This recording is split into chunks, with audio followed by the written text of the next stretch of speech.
Drill, baby, drill in California. Is it going to help, or is it too little too late for the Golden State when it comes to oil production? We're going to get into that story and more. But first, if you're part of the 72% have not yet subscribed, please make sure you do, because subscribing, liking, sharing, review, all that stuff helps with the algorithm, helps more people follow us. Also, there's a new feature called hyping this video. So if you want to hype this video, it helps with the algorithm, helps more people find us, and helps grow the show. Let's get into that first story. Governor Gavin Newsom signed a package of bills aimed at easing California's high energy costs. The state has some of the nation's highest electricity prices and is facing the closure of two major oil refineries.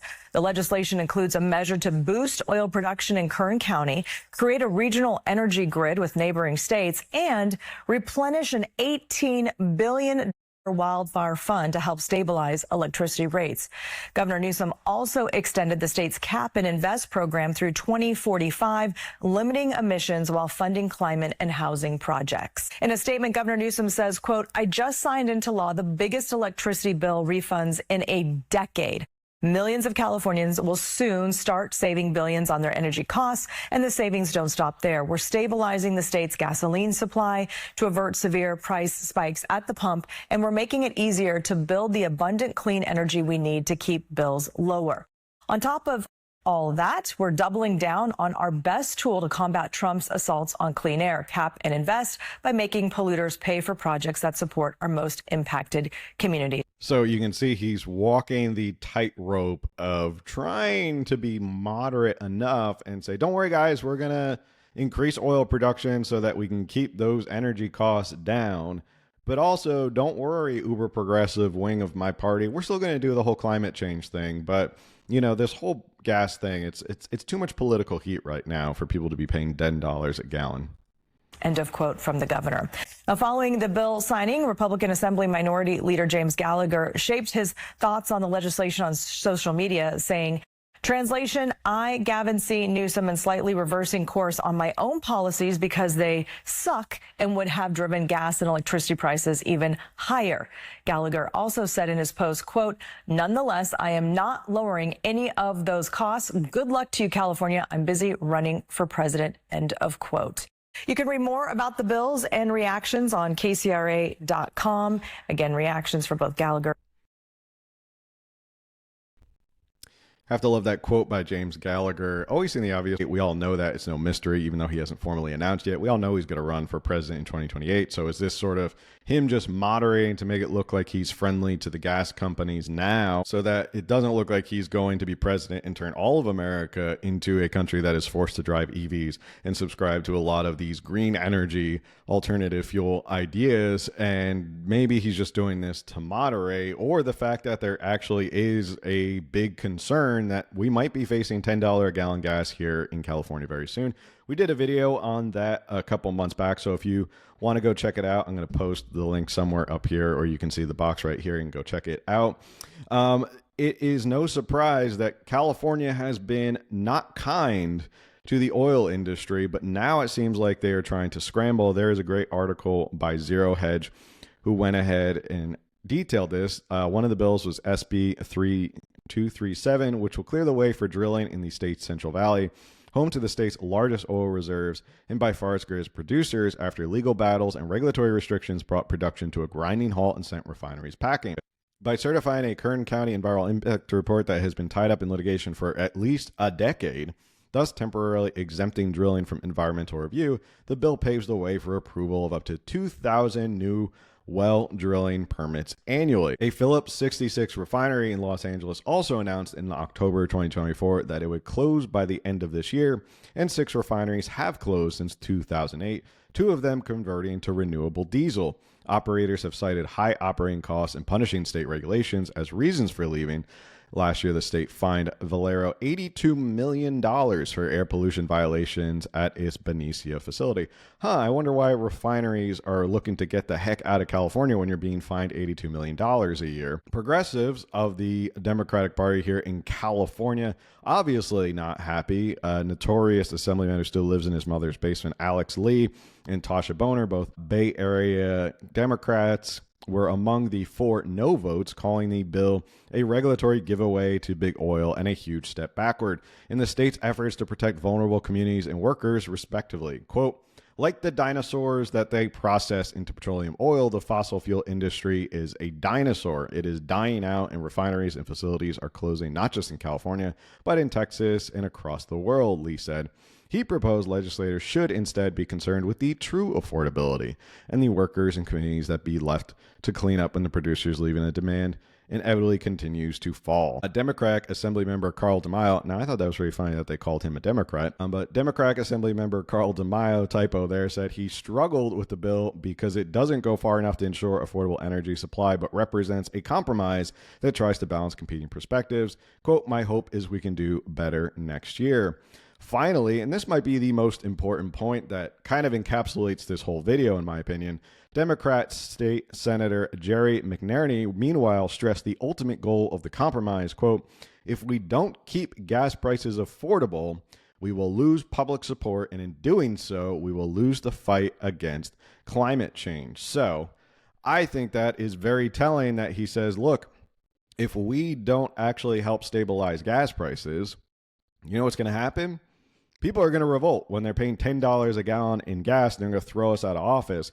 So we have to play nice for gas and all of that, and with these gas and oil companies, just long enough so we can keep this climate change thing going. Otherwise, we're all going to lose our office and we won't be able to do it. So it seems kind of like a half-hearted or a half admission in the sense that we're only doing this because we have the ultimate goal of climate change and we know we're going to lose public support. This gives you an idea. This is a great graph.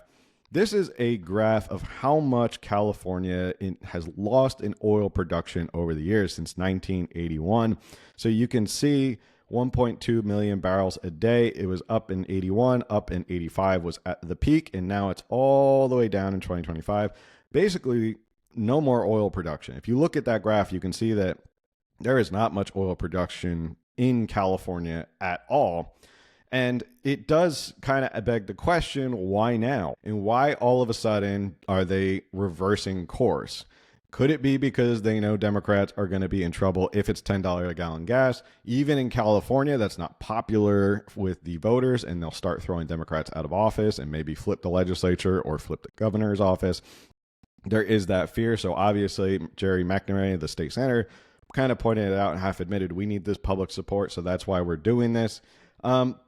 Another thing that I've brought up plenty of times, and I don't understand, if you are a California Democrat and you support workers' rights and the environment and safety and all of that stuff, why do you not do it here in California and instead import oil? Because we still need oil.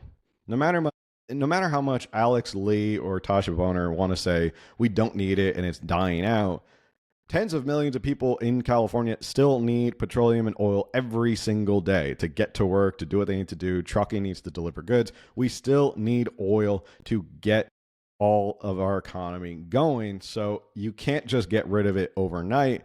And I never understood why all of a sudden it doesn't count for climate change if you get all of your oil from third world countries.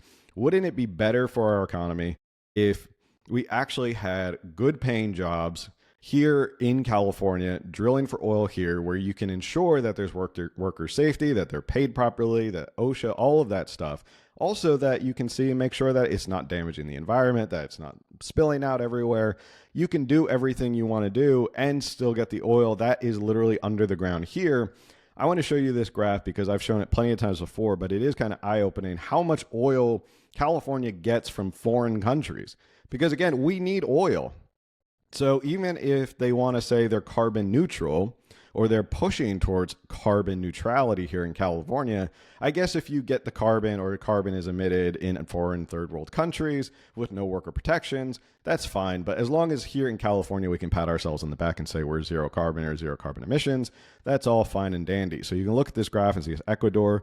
Guyana is another country. I actually could never find Guyana on a map if you gave it to me. Brazil, we get a bunch from Iraq, Colombia, Argentina, United Arab Emirates, Saudi Arabia, and about 10% from Canada, which is interesting. I don't know what their worker protections are up in Canada, but you know, that third world country of Canada, there is a lot that we get from foreign countries because again, we do need oil. And that is the reality of it. We're not flipping to EVs and renewable energies overnight. We still need oil.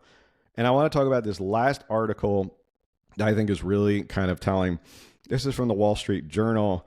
And it goes on to say, this was Andrew Acosta, California political consultant. He goes on to say, a year ago, we were kicking the oil companies around, and now we're trying to put resources together to keep them here.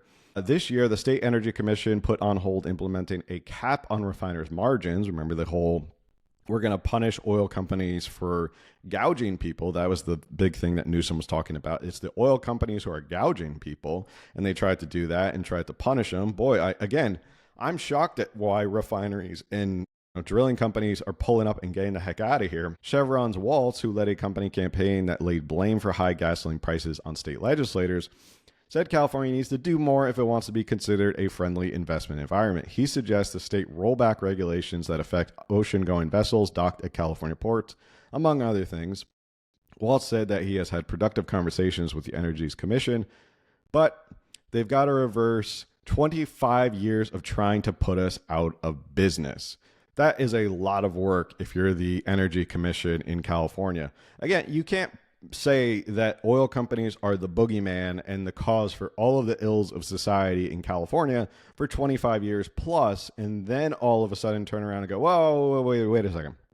Now when we're facing $10 a gallon gas, now all of a sudden we'd like to issue 2,000 new permits a year for Kern County to drill for more oil, and we want to work with the refineries, and we want to work with all these oil companies.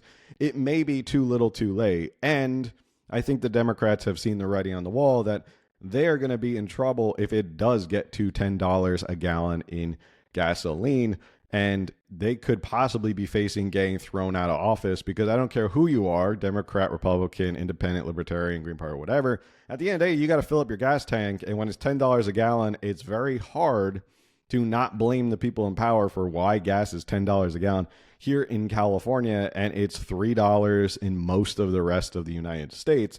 So tell me what you think. Do you think this one bill is going to change anything? Do you think it's a step in the right direction?